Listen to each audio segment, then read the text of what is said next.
नमस्कार, जन वॉइस मध्ये तुम्हा सर्वांचं स्वागत करते। तर सगळीकडे सध्या शिवीगाळ मुक्त भारत असं अभियान सुरू आहे। हे अभियान हिरकणी फाउंडेशन तर्फे राबवण्यात येते। तर सध्याच्या स्थितीत लहान असो किंवा मोठा सगळेजण शिवी दिल्याशिवाय बोलू शकत नाही। कुठे पब्लिक प्लेस असो किंवा ऑफिसेस असो, सगळीकडे कुठे ना कुठे शिवी यूज केली जाते। तर याच शिवीमुक्त भारतासाठी हिरकणी फाउंडेशन खूप चांगलं अभियान राबवत आहे। तर आज आपण त्यांच्याशी संवाद साधणार आहोत आणि पाहूया या हिरकणी फाउंडेशनचं हे शिवीमुक्त भारत अभियान नेमकं काय आहे। सर, सर्वप्रथम तुमचं मनपूर्वक स्वागत। आणि हे जे शिवीमुक्त भारत अभियान जे हिरकणी फाउंडेशन तर्फे सुरू करण्यात आलंय त्याबद्दल काय सांगाल? नमस्कार, मी जयप्रकाश पांडे, हिरकणी संस्थेचा संस्थापक, एक व्यावसायिक आणि ठाणेकर। सर्वप्रथम जनव्हॉइसच्या सगळ्या श्रोत्यांचं, सगळ्या सबस्क्रायबर्सचं, सगळ्या चाहत्यांचं मी स्वागत करतो। आणि आजचा जो आपला विषय आहे तो आहे आमचं हिरकणीचं शिवीमुक्त महाराष्ट्र शिवीमुक्त भारत अभियान। याची माहिती देण्याकरता मी आपल्यासमोर आलेलो आहे। आता शिवीमुक्त भारत आणि शिवीमुक्त महाराष्ट्र या कार्यक्रमाची आपल्याला गरज का पडली, त्याची एक छोटीशी प्रस्तावना मी या निमित्ताने करू इच्छितो। तसं बघायला गेलं तर आजकाल बहुतांशी बऱ्याच व्यक्तींच्या मुखामध्ये यांना त्या कारणाने शिव्या येत असतात। आपण छोट्या छोट्या गोष्टींसाठी सुद्धा शिव्या वापरतो। एकदा भडकल्यानंतर माणूस शिव्या वापरतो ही गोष्ट समजण्यासारखी आहे की त्याचा प्रचंड राग आहे, त्याला समोरच्याचा द्वेष आहे, त्याला हर्ट करण्याच्या आधी त्याच्यातला राग जो आहे तो त्याला ती भावना व्यक्त करायची आणि त्या निमित्ताने त्याच्या तोंडून वेगवेगळ्या प्रकारच्या शिव्या निघतात। हे आजपर्यंत चालत आलेलं आहे। हे आम्ही काही ठरवलेलं नाही। पण थोडं मागे जाऊन बघितलं तर लक्षात येईल की हा आपण जे काही सांस्कृतिक आपली जी काही धरोहर आहे, आधीची आपली जी आदिम काळापासून चालत आलेली जी काही आपली संस्कृती, आपलं शिक्षण आहे, आपली रचना आहे, त्याच्यामध्ये आणि महत्त्वाचं म्हणजे आपल्या भावना व्यक्त करण्याच्या भाषेमध्ये, जिला आपण संस्कृत मानतो, आपली आदी भाषा जी आहे ती संस्कृत आहे, त्याच्यात कुठेही शिवी नाहीये। कोणत्याही धर्मग्रंथामध्ये तुम्हाला शिवीचा उल्लेख सापडत नाही किंवा कोणत्याही उपनिषदांमध्ये, ग्रंथांमध्ये, आपल्या 4 वेदांमध्ये तुम्हाला शिवीचा उल्लेख सापडत नाही। जास्तीत जास्त मोठी शिवी कोणती आहे तर ती म्हणजे संस्कृतमध्ये मूढ ही शिवी आहे। मूढ म्हणजे मूर्ख। आता मूर्ख ही आजकाल आपल्या रोजच्या बोलीभाषेमध्ये आलेला शब्द आहे, त्यामुळे त्याला कोणाला मूर्ख बोलल्याने त्याला रागही येणार नाही आणि त्याला तो शिवी समजणार पण नाही। पण त्याच्या पुढे जाऊन ही गरज शिवी देणं हा प्रॉब्लेम नव्हता। प्रॉब्लेम काय झालेला आहे आता की आपण ज्या आईला, आपलं मातृशक्तीला आपण सर्वोच्च मानतो, ज्या आईला आपण आपली देवता मानतो, ज्या आईसाठी आपण एवढं सगळं करतो, आपल्या संपूर्ण आयुष्यामध्ये आपल्याला घडवणारी आई असते, आपल्याला जे काही आयुष्य दाखवलेलं आहे ते आई असते, तिचे अक्कर अनन्वित उपकार आहेत, मातृऋण कधी फिटत नाही असं आपण म्हणतो। पण सगळ्या शिव्या आपण आईवरनच देतो। म्हणजे हा प्रचंड मोठा विरोधाभास आपणच निर्माण केलेला आहे असं वाटत नाही का आपल्याला? आपण बहिणींवरनं शिव्या देतो। जी गोष्ट आपण स्त्री म्हणून कोणत्यातरी एखाद्या व्यक्तीला त्याच्या आईवरून, त्याच्या बहिणीवरून अशा जर शिव्या देत असू तर त्यांचा परिणाम हा त्याला प्रचंड राग येण्यामध्ये व्हावा अशी आपली इच्छा असते। परंतु ह्या मातृशक्तीला जिथे वंदन केलं जातं, ज्या भारतामध्ये आईला सर्वोच्च मानलं जातं, ते सर्वोच्च स्थान दिलेल्या व्यक्तीला तिच्या प्रायव्हेट पार्ट्सवरनं, तिच्या अशा अंगांवरनं आपण दुसऱ्याला बोलणं आणि अशा क्रियांचा उल्लेख करणं, जे आपण वास्तविक आयुष्यात कधीच करत नाही, ह्या सगळ्या वेग आहेत, सगळ्या अंतर्मुख करणाऱ्या आहेत। आणि हा प्रॉब्लेम कुठून सुरू होतो ते मी सांगतो तुम्हाला। ज्यावेळेला एक महिला ऑर्गनायझेशन म्हणून, मी एका मोठ्या महिला ऑर्गनायझेशनचा संस्थापक म्हणून ज्यावेळेला विचार करतो, आज हिरकणी जवळजवळ आता 18-19 वर्षांची झालेली आहे। ह्या आजपर्यंतच्या कालावधीमध्ये आम्हाला असं वाटलं नव्हतं की ह्या शिव्यांविषयी काहीतरी करावं। पोर्न साइट्स विरोधात आम्ही आंदोलनं केलेली आहेत, आम्ही मोर्चे काढलेले आहेत, त्याच्यावरचं बऱ्यापैकी आज गव्हर्नमेंटनी कंट्रोल आणलेलं आहे। परंतु अजूनही ते मोकळे आहेत, अजूनही त्या साइट्स लहान मुलं बघतायत, चोरून चोरून बघतायत। त्याच्याही वरती जाऊन हा प्रॉब्लेम जो शिव्यांचा आहे हा इतका खोलवर रुजलेला आहे की कोणत्याही शाळेच्या बाहेर जा, कॉलेजच्या बाहेर जा आणि तिथून जर महिला आणि मुली जात असतील तर त्यांच्या कानावर जे शब्द पडतात, कोणत्याही प्रकारची अलहिजा किंवा कोणत्याही प्रकारचा अभिनिवेश न वापरता न ठेवता मुलं सर्रास एक दुसऱ्याला प्रायव्हेट प्लेसमध्ये नव्हे तर सार्वजनिक ठिकाणी शिव्या देऊन बोलवत आहेत. मग ते रेल्वे स्टेशन्स असतील, बस स्टॉप्स असतील, एस-टी डेपो आहेत, रिक्षा स्टँड्स आहेत, बाजारपेठा आहेत, मैदान आहेत, आपली तलावं आहेत. कोणत्याही सार्वजनिक ठिकाणी इव्हन इतकंच नव्हे तर ज्या वेळेला मंदिरांच्या बाहेर मुलं एकमेकांशी बोलतात, कॉलेजची मुलं, शाळेतली मुलं ही ग्रुपमध्ये असतील तर ते अत्यंत अश्लाघ्य भाषेमध्ये एकमेकांशी बोलतायत. त्यांचा उद्देश कदाचित भांडणाचा नसतो, परंतु ते आता इतकं अंगवळणी पडलंय की ते ऐकवत नाही. अशा असंख्य तक्रारी आमच्याकडे आल्या. बऱ्याच महिलांनी याबाबत कन्सर्न, चिंता व्यक्त केली आणि आम्हाला वाटलं की आता आपण काहीतरी करण्याची गरज आलेली आहे. आणि म्हणून शिवीमुक्त भारत, शिवीमुक्त महाराष्ट्र अभियान आपण सुरू केलेलं आहे. आणि मला वाटतं हे पहिलं अभियान असं असेल जे अतिशय फुकटात होणार आहे. म्हणजे कोणत्याही प्रकारची त्याच्यामध्ये इन्व्हेस्टमेंट नाहीये, विशेष काही करावं लागणार नाहीये. सुरुवात आपल्याला आपल्या घरापासून आणि स्वतःपासून करायची आहे. बोलल्याप्रमाणे घरातून सुरुवात पहिली केली पाहिजे. म्हणजे नेमकं काय केलं पाहिजे? कसं असतं माहितीये का की आता मी एक उदाहरण आपल्याला देतो. ही संकल्पना आम्हाला कशी सुचली. मी एका माझ्या मित्राच्या घरी गेलो होतो जो शेअर बाजारामध्ये काम करतो. सकाळची वेळ होती. त्यांनी अजूनही त्याचा लॅपटॉप ओपन केला नव्हता. त्याची म्हातारी 78-79 वर्षांची आई त्याची बाजूला बसली होती. त्यांनी शेअर बाजार माझ्याशी बोलता बोलता त्यांनी त्याचा लॅपटॉप ओपन केला. शेअर बाजाराला तो लॉग इन झाला आणि तो इतका कोसळलेला होता. त्याच्या तोंडातून आईच्या नावाची इतकी घाणेरडी शिवी बाहेर पडली. त्याचा तो उद्वेग होता शेअर बाजार कोसळल्याचा, पण त्यांनी भावना व्यक्त करताना कोणत्याही प्रकारची त्याच्या डोळ्यासमोर काय म्हणतात त्याला, एक सामाजिक बंधन वगैरे असं न येता त्यांनी सरळ स्वतःच्या घरात आईसमोर बसलेली असताना आईवरनं इतकी घाणेरडी शिवी त्या उद्वेगाने त्यांनी काढली. ती त्याला आईला उद्देशून म्हणायची नव्हती, पण त्याच्या शब्दामध्ये त्याचा राग त्याच्या मनातून इतक्या उत्स्फूर्तपणे निघाला की त्याच्यात त्याने आईलाच शिवी घातली. त्याची आई बिचारी म्हातारी होती, ती उठून आतमध्ये किचनमध्ये गेली. परंतु त्याच्याही ते लक्षात आलं नाही, माझ्या लक्षात आलं, त्याच्या बहिणीच्या लक्षात आलं. त्यावेळेला मला वाटलं की सुरुवात घरापासूनच करण्याची गरज आहे. ज्या वेळेला आपल्याला राग येतो, उद्वेग होतो, त्यावेळेला आपण प्रचंड रागामध्ये मनावरचा ताबा आपण कोणत्याही परिस्थितीत आपण ज्या वेळेला ताबा ठेवू शकत नाही आणि तो ताबा आपल्या हातातून जातो, त्यावेळेला मग ह्या शिव्या ज्या आपल्या तोंडामध्ये रुळलेल्या शिव्या आहेत, ह्या आधी जर त्यांनी दिलेल्या नसत्या तर त्यांनी उच्चारल्या नसत्या.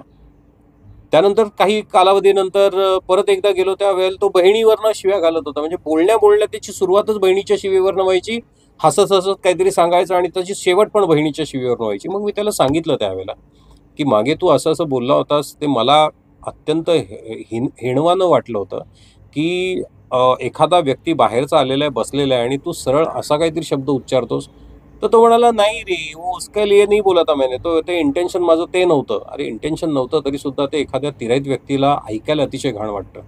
आणि समाज म्हणून, जनता म्हणून माझाही अधिकार आहे की मी तुझ्या घरी आलो किंवा मी बाजारपेठेत आहे किंवा मी बसस्टॉपवर आहे किंवा मी रेल्वे स्टेशनवर आहे, तर मी काय ऐकावं ह्याच्यावर सुद्धा थोडाफार तरी कंट्रोल असायला हवा.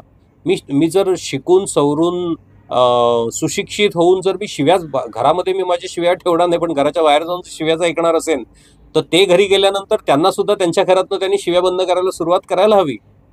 आणि ह्याच्यासाठी विशेष काही करायची गरज नाही. बघा कसं असतं, दारू चांगली की वाईट हा नंतरचा पार्ट आहे. विद्वान त्याच्यावर चांगली म्हणून पण बोलतील, वाईट म्हणून पण बोलतील, परंतु तिचा जोपर्यंत समाजाला त्रास होत नाही तोपर्यंत ती वाईट नव्हे.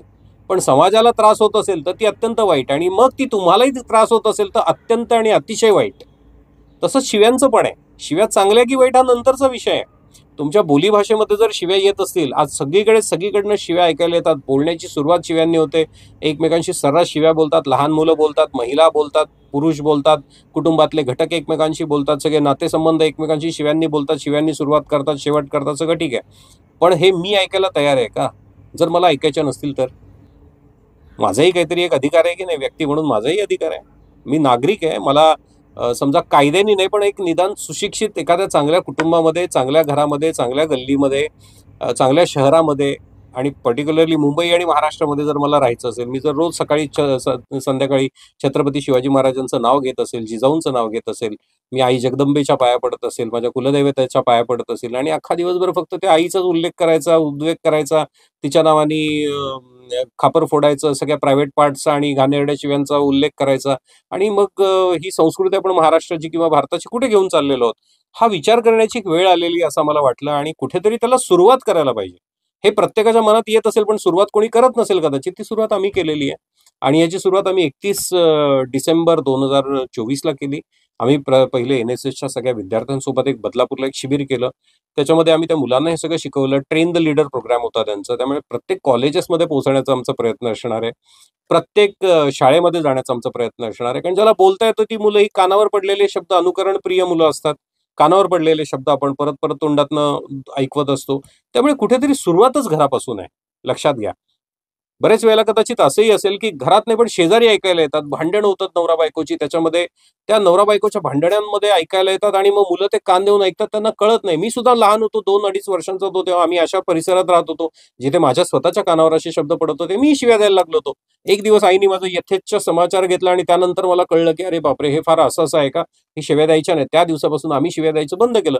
मित्रांबरोबर यायला लागलो. आम्ही शाळेमध्ये असताना मला वाटतं सगळ्यात मोठी शिवी म्हणजे शिवी द्यायची नाही. ज्या शाळेत मी शिकलो, त्या शाळेमध्ये शिवी देणं अत्यंत गैर होतं. मुलं होती शिवी देणं, पण आम्ही सगळ्यात मोठी शिवी त्यावेळेला भेंडी गवारी ही शिवी आम्ही शोधून काढली होती. आम्ही भेंडी गवारी बोलायचो राग आला की. पण आम्ही आई-वडिलांवरनं शिव्या दिल्या नाही. कॉलेज नंतर व्यवसायामध्ये आलो, मला लक्षात आलं अरे सगळेच सर्रास वापर करतायत. कॉस्मोपॉलिटियन सिटी असल्यामुळे आपल्याकडे वेगवेगळ्या देशांमधनं, वेगवेगळ्या प्रदेशांमधनं, वेगवेगळ्या राज्यांमधनं लोकं येतात. त्यांच्या प्रत्येकाच्या वेगवेगळ्या शिव्या आहेत, पण सगळ्या शिव्या शेवटी आई आणि बहिणीवरनंच आहेत. महिला ऑर्गनायझेशन म्हणून आम्हाला असं वाटतं, की महिलांची डिग्निटी, त्यांचं त्यांचं स्वातंत्र्य, त्यांचा त्यांचा सन्मान हा आमच्यासाठी सर्वोच्च आहे आणि समाज म्हणून आपली ती जबाबदारी आहे. त्यामुळे आपण शिवीमुक्त आचरण सुरू केलं पाहिजे. आपण जसं वेगन म्हणतो, की मी वेगन आहे बाबा, या दिवशी मी व्हेजिटेरियन प्रॅक्टिस करतो, मी वेगन प्रॅक्टिस करतो. तसं आपण आता म्हणायला पाहिजे, की मी शिवीमुक्त भाषा आहे माझी. त्याला आम्ही एक विशिष्ट नाव आता दिलेलं आहे आणि त्याला ट्रेडमार्क करायला पाठवलेलं आहे. ते आलं, की आपण जगभर पोहोचणार आहोत. सगळ्या देशांमध्ये ही परिस्थिती सेम आहे. आत्ताचं जे काही जनरेशन आहे, ते जनरेशन ह्या शिव्यांना इतकं म्हणजे ॲट ईज घेतंय, की ते कुठेतरी थांबलं पाहिजे आणि भाषा ही विचार आणि भावना व्यक्त करण्याकरता असायला पाहिजे. वाचाशुद्धी झाली तर तुमची विचारशुद्धी होईल आणि विचारशुद्धी झाली तरच समाज खऱ्या अर्थाने प्रगत होईल. मग तुम्ही चंद्रावर यान पाठवणं आणि चंद्रावर पाणी शोधून काढणं किंवा इतर काही ज्या काही आपल्या शास्त्रीय ज्या काही आपण अचीव्हमेंट्स मिळवतोय, डेव्हलपमेंट करतोय, त्या खऱ्या अर्थाने मला वाटतं त्यावेळेला आपल्याला त्या सुखकर असतील. तोपर्यंत जर पृथ्वीवर आपल्याला राहायचंय आणि आपल्याला एकाच कुटुंबात राहायचंय, इतक्या मोठ्या जनतेबरोबर राहायचंय, सगळ्यांसोबत राहायचंय, तर किमान आया-बहिणींवरच्या शिव्या नकोत. सर, तुम्ही बोलले की एनसीसी वाल्यांना किंवा स्कूल स्टुडंटला तुम्ही हे कॅम्पेन करून समजवतायत. तर त्याच्यामध्ये त्यांचा प्रतिसाद कसा तुम्हाला लाभलाय? मुलांचा प्रतिसाद अतिशय सुंदर आहे आणि ज्या मुलांनी कायम शिव्या दिलेल्या आहेत, अशी मुलं आमच्या समोर येऊन आम्हाला सांगत होती, की आम्ही विचार करत होतो, की आम्ही शिव्या का देतो? राग आल्यावर शिव्या देणं म्हणे आम्हाला समजत होतं. आम्ही काही नसताना सुद्धा 4 मित्र भेटलो तरी आम्ही एकमेकांना फक्त शिव्यांनीच हाक मारतो, शिव्यांनीच बोलतो. त्याच्याने आमची भाषा पण बदलली होती. मी म्हटलं, "बघा एक लक्षात घ्या, तुम्ही आज शिव्या देताय ना, जेव्हा खरंच शिव्या द्यायची वेळ येईल, तेव्हा तुम्हाला शिव्या देता येणार नाहीत." कारण तुम्ही जास्त सायकॉलॉजी अशी बनते, तुम्ही जास्त रेग्युलर जे भांडल्यानंतर जे बिहेव आज करणार आहात, ते तुम्ही रेग्युलर तुमच्या नेहमीच्या दैनंदिन जीवनामध्ये तुम्ही तसं वागताय. त्यामुळे एका वेळेनंतर तुम्ही शिव्याच विसरून जाल कारण ह्या शिव्या तुम्ही तुमच्या रेग्युलर शब्दांमध्ये आणलेल्या आहेत. पण म्हटलं अशी परिस्थिती आणूच नका, की तुम्हाला एखादा प्रश्न निर्माण झाल्यानंतर तो सॉल्व्ह करण्याची गरज पडेल. त्याच्या आधी तो प्रश्नच निर्माण होणार नाही. शिव्यात दिल्याने तो प्रश्नच निर्माण होत नाही. तुम्हाला सांगतो कित्येक वेळेला अशी भांडणं असतात, की ज्याच्यामध्ये दोघेही जण बऱ्यापैकी पैसेवाले, दोघेही जण शिकलेले, सुशिक्षित आहेत, दोघेही उच्च शिक्षित आहेत. पण फक्त शिव्यांमुळे भांडणं वाढतात आणि पोलीस स्टेशनपर्यंत जातात. मुद्दा अतिशय छोटा असतो. सेम पद्धतीमध्ये मुलांचं पण आहे. मुलांची पण जी भांडणं होतात ती अतिशय किरकोळ विषयांवरची भांडणं असतात आणि ह्या मुलांनी हे आम्हाला सांगितलं आणि आम्हाला ते लक्षात आलं, की मुलांसाठी आम्ही एक प्रार्थना बनवली आहे. त्या प्रार्थनेमध्ये म्हटलंय, की बाबा आम्ही शिवी देणार नाही. कोणी शिवी देत असेल तर त्याला मी समजावून सांगेल. पण भांडणामध्ये शिवी देत असताना थोडासा वेळ घ्या. आम्ही त्यांना नेहमी सांगतो, की वेळ असते ना वेळ, ती प्रत्येक भांडणाचं सोल्युशन असते. की त्यावेळेला एखाद्याने कमीपणा घेतला ना, नंतर जो आधी भडकलेला असतो तो स्वतः येऊन सांगतो, की "अरे मला माफ कर, मी त्या दिवशी जरा थोडा जास्त हायपर झालो होतो." तर हे मुलांमध्ये त्या एका विशिष्ट वयामध्ये आपल्याला जाणवतं, की त्यांची ती जी मानसिक स्थिती असते ना, ती जरा जास्त अशी उचंबळून आलेली असते. प्रत्येक भावनेला व्यक्त करायची एक पद्धत जरा थोडीशी लाऊड असते. त्यामुळे ते कंट्रोलमध्ये ठेवायला पाहिजे आणि मुलं हे सगळं ऐकतायत ही आपल्यासाठी प्रचंड जमेची बाजू आहे. सर, काही ठिकाणी मुलं बोलतात, की त्यांनी शिवी दिली, तर ते शिवीनेच उत्तर दिलं पाहिजे, असं काही मुलांना वाटतं. तर त्याच्याबद्दल तुम्ही काय सांगता? बघा, सगळ्यात पहिले मी एक गोष्ट सांगेन, की ज्याचं वाचन चांगलं आहे, जो मुलगा खूप जास्त वाचन करतो, म्हणजे फक्त शाळेतली पुस्तकं, अभ्यास तेवढ्यापुरतंच नव्हे, पण तो त्याच्या व्यतिरिक्तची काही शास्त्र आहेत जी वाचतोय, तो माणूस सहसा शिवी देणारच नाही. शिवी म्हणजे काय? बेसिकली तुम्हाला तुमच्या मनावरचा ताबा ठेवता येणं. ते न आलं, की मग तुमच्या तोंडून शिवी येणार. आलं लक्षात? आणि म्हणून आपण ज्यावेळेला म्हणतो आम्ही म्हणजे बाहेर जगाच्या बाहेर तुम्ही भारताच्या बाहेर गेलात, बुद्ध ही तुमची ओळख आहे. तर जिथे बॅलन्स्ड असणं म्हणजे सम्यक असणं, परिपूर्ण असणं, ही तुमची ओळख आहे. त्यामुळे तुम्हाला तुमच्या मनावरचा ताबा मिळवता आला पाहिजे. जर नसेल तर तुम्ही योगा करायला हरकत नाही. तुम्हाला चांगलं वाचन करता आलं पाहिजे. तुम्ही चांगलं वाचलं पाहिजे, चांगलं ऐकलं पाहिजे, चांगल्या संगतीमध्ये राहिलं पाहिजे. तुमची संगतच गलत असेल, समजा 10 मित्र माझे आहेत जे फक्त शिव्याच देतात, त्यात मी एकटा जाऊन सगळ्यांच्या शिव्या बंद नाही करू शकणार. पण एवढं नक्की होऊ शकेल, की कदाचित मी देणार नाही. मग त्यातला अजून एक जण देणं बंद करेल. असं करत शेवटी शिव्या देणारा एकच उरला, की त्याला लक्षात येईल, अरे सगळेच शिव्या वापरत नाहीत.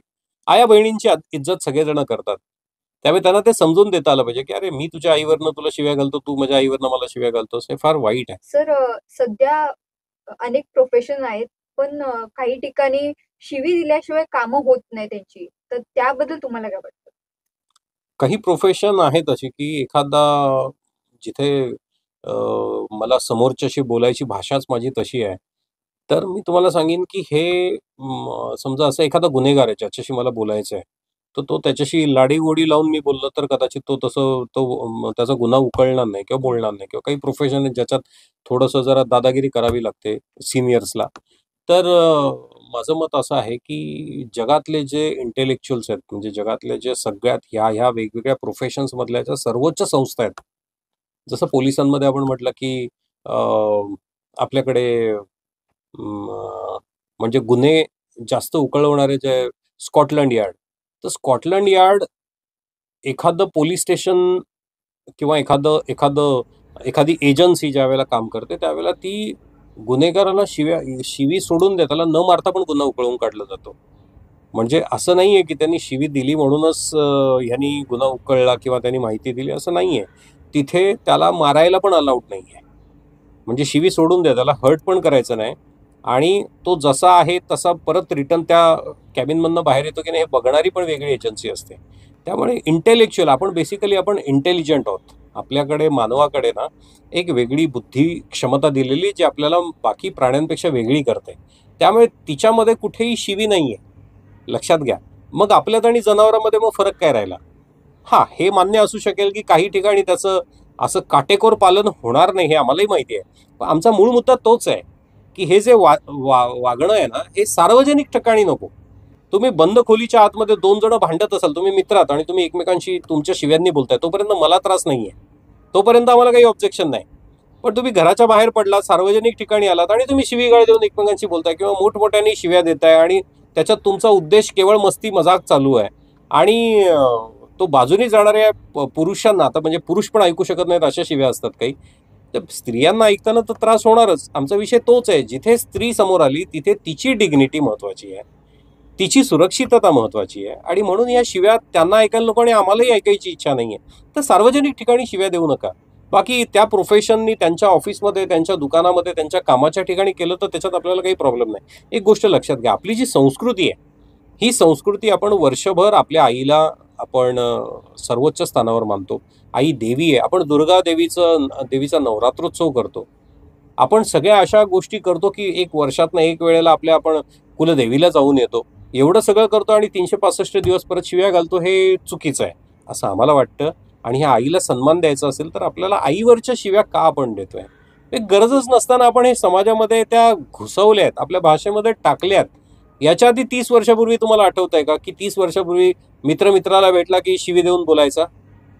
त्यावेळेला फक्त राग आला, भांडणं झाली, मारामाऱ्या झाल्या, तर शिव्यांचा वापर केला जायचा. आज कुठेही थिएटरमध्ये बसलात तर तुमच्या कानावर शिवी ऐकायला येते. तुम्ही रेस्टॉरंटमध्ये गेलात, शिव्यांनी लोक बोलतात आणि त्याच्यावर कोणी कोणाच्या ऑब्जेक्शनही घेत नाही. मी जेव्हा सार्वजनिक ठिकाणी आहे, स्मोक माझ्या बाजूला कोणी करत नाही. पहिले पण सगळे सिगरेट सगळीकडे पित होते, स्मोकिंग सगळीकडे होत होतं, पण पॅसिव्ह स्मोकिंगनी त्रास होतो हे जेव्हा आपल्याला कळलं, तेव्हा आपण पॅसिव्ह स्मोकिंग होऊ नये म्हणून आपण स्मोकिंग झोन्स बनवले. आज सार्वजनिक ठिकाणी तुम्ही सिगरेट पिऊ शकता का? नाही पिऊ शकत. तुम्ही सिगरेट पिताय, तुमचं तुमचं फुफ्फुस खराब होईल, तुम्हाला रोग लागतील, पण ऍट द सेम टाइम इतरांसाठी ते त्रासदायक आहे. हा दिसतो म्हणून आपण बंद केलेला प्रकार आहे. परंतु शिव्यांचं कसं आहे की शिव्या दिसत नाहीत, पण त्या समाजाला अतिशय पोखरतायत, आपल्या नवीन पिढीला अत्यंत वाईट दिशेने घेऊन चाललेल्या आहेत. आणि मला वाटतं आपला देश हा संस्कृतीनी मोठा झालेला देश आहे. आपल्या देशातली संस्कृती जगात कुठेही नाहीये. आपली लोक प्रचंड सुसंस्कृत होती आहेत आणि राहतील, तर त्यात ह्या शिव्या नकोत. सर, सध्याच्या टाइमाला मुलांना शिवी नको देऊ असं बोललं तर बोललं जातं की महिला पण शिव्या देतात किंवा मुली पण आता सध्या शिव्या देत आहेत. तर असं जेव्हा बोललं जातं तेव्हा त्यांना काय समजवलं पाहिजे? बघा, आता हा विषय असा आहे की सरसकट सगळ्या मुली शिव्या देत नाहीत. सरसकट सगळी मुलं शिव्या देत नाहीत. सरसकट सगळ्यांची मुलं, सगळ्यांचे मित्र शिव्या देत नाहीत. माझ्या परिचयात असेही काही व्यक्ती आहेत. मी तुम्हाला तो मुद्दा विशेष करून सांगू इच्छितो. मी ज्या वेळेला बोहरी मुस्लिम सोबत काम करत होतो एका प्रोजेक्टवर, त्यावेळेला आम्ही त्या बद्री महलमध्ये मी काम करत होतो. मला त्यावेळेला कळलं की जे त्यांचे आका म्हणजे सय्यदना पुराणी जे आहेत, त्यांचे जे वंशज आहेत, म्हणजे जे नंतर शहजादे बनतात, त्यांच्या त्या वंशांना साला हा शब्द सुद्धा म्हणायला अलाउड नाहीये. म्हणजे जर तो त्या वंशातनं आलेला आहे तर त्यांनी शिवीच द्यायची नाही. म्हणजे त्यांनी तो जर त्या कॅलिबरचा आहे तर त्यांनी त्याच्या मनावर प्रचंड ताबा ठेवायचा, त्यांनी त्याच्या रागावर ताबा ठेवायचा. आणि अशी असंख्य माणसं आहेत ज्यांनी आयुष्यात कधी शिवीच दिलेली नाही. तुम्ही शोधा, तुम्हाला आपल्या आसपास किमान हजारांमध्ये एखादा तरी असा मिळेल की जो शिवीच देत नाही. त्यामुळे मुलींनी शिव्या दिल्या, मुली पण देतात म्हणून आम्ही द्यावे का, हा ज्याचा त्याचा वैयक्तिक प्रश्न आहे. मी दारू पित नाही, मी सिगरेट पित नाही, कारण माझ्या आजूबाजूला सगळे पिणारे आहेत, खाणारे आहेत, पण मी पित नाही, मी खात नाही. ह्याचा अर्थ असा नव्हे की मी खात नाही म्हणून कोणीतरी अनुकरण केलं की हा खात नाही म्हणून आम्ही खायचं नाही. ज्याला चांगलं घ्यायचं तो घेणारच. मुली शिव्या न देणाऱ्या जास्ती आहेत, मी सांगेन. आणि महिलांच्या बाबतीत एक गोष्ट मी तुम्हाला इथे सांगू इच्छितो की महिला ज्या गोष्टी प्रचंड संवेदनशील जर जगामध्ये कोणी असेल तर त्या महिला असतात. त्यांना द मोमेंट हे कळलं की काही कालावधीनंतर त्याच स्त्रीला, आज जी शिव्या देणारी आहे, तिला तुम्ही 5-7 वर्षांनी, 10 वर्षांनी परत एकदा बघा, तिच्या तोंडातून त्या शिव्या गेलेल्या असतील. आज एखादी मुलगी जर स्मोक करत असेल तर ते काहीतरी तत्कालीन संगत कारण असतं. तिला तुम्ही 10 वर्षानंतर भेटा, ती स्मोकर नसेल. स्त्री बदलायला वेळ लागत नाही, ती लगेच चेंज करते. पुरुषांचं तसं नाहीये, ते वाहत जातात. त्यामुळे मुली पितायत, त्या कंट्रोलही करू शकतील, त्या कदाचित सगळ्यातनं परत बाहेर निघतील, पण तुमचं काय? त्यामुळे मुलींबरोबर कम्पेअर करू नका. स्त्रिया फार पुढे आहेत, स्त्रिया फार प्रगत आहेत, स्त्रिया प्रचंड ताकदीच्या आहेत. त्यामुळे ही गरज ऍक्च्युली आम्हाला असं वाटतं की पुरुषांकरता जास्त महत्वाची आहे, किंबहुना तरुण मुलांकरता. कारण एका वयानंतर तुम्ही मोल्ड झालात आणि तुमची भाषा तशी बनली की मग तो थोडासा जरा प्रॉब्लेम होऊ शकतो. सर, हे जे तुमचं अभियान आहे शिवीमुक्त भारत, हे खूप खरंच चांगलं आहे आणि मला देखील खूप प्रेरणा भेटली तुमच्याशी हा संवाद साधून, याबद्दल अधिक माहिती घेऊन. मी देखील तुम्हाला असा विश्वास देते की मी देखील हा फॉलो करीन आणि शिवी न वापरता संवाद साधता येईल असं प्रयत्न करीन. आणि ह्यामुळे कदाचित भारत देखील एक शिवीमुक्त भारत लवकरच निर्माण होईल असं वाटतंय. तर बाकीचे जे आहेत आमचे व्ह्युअर्स, त्यांना तुम्ही काय आवाहन कराल?